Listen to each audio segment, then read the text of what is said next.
Door opening and removal is a common tactic used during an entrapment. The key to any successful extrication is knowing more than one way to accomplish the task. We will review several options during this video. First of all, observe the overall scene and make good, safe decisions. If a purchase point is already present due to the crash, use it. This scenario shows starting from the hinge side, making a purchase point by spreading down from the 8 post and breaking the top hinge.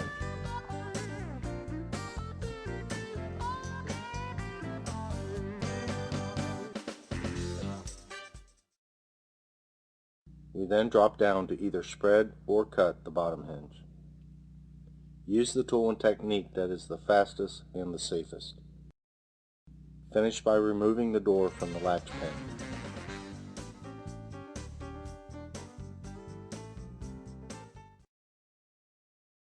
There are several ways to make your own purchase point. Drive the Halligan into the door and rotate the tool up and down to roll an opening.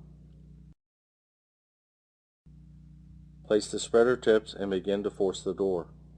If the sheet metal tears, close the tips and keep working deeper into the opening. Once you achieve a good bite, stay on it and pop the door. Let the tool do the work and keep yourself in a safe position.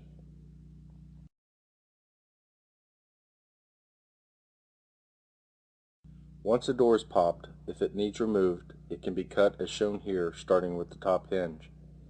This will allow the door to be pushed down, which will open the bottom hinge area for a quick cut. Finish with cutting the wire harness if required.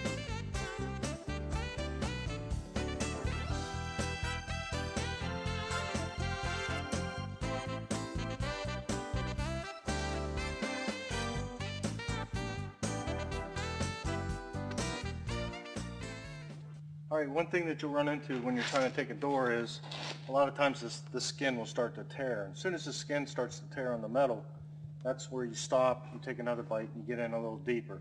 And what we're trying to do is get into a solid portion of the door where the latching mechanism is. And if you look at this door where the 3 screws are, that's right where the latching mechanism is and right where it goes into the pin and the B post. So if everything's tearing away from you, if you can work your way into that area right there, a lot of times you'll have success because that's a strong part of the door. One thing that we run across is when we're starting to pop doors is if the door's got to come completely off, as soon as that door is popped and we have a patient inside of the car, this is right where the medics are going to be working on this guy. So that takes away our access point to get in here to pop the hinges from this side or cut the hinges from this side. So what we need to do is go around to the front, come in from the 8 post down, and make our spread from this point. Another problem we'll run into is you'll have firefighters trying to keep this door from moving. You may have another extrication going on right here, other people working on somebody outside here, and if we launch that door by spreading it, we're going to hurt somebody. We don't want to see people coming up and trying to hold it with their bodies. Just take a piece of webbing or a rope, find something to tie to on the door, just tie a quick girth to it, and then hand it over to a firefighter on this side. So now when I come in from the front and I start my spread and I finally break the hinges off, he controls it, pulls it down, doesn't come back on the firefighters working here, doesn't go over here and injure anybody working on that side.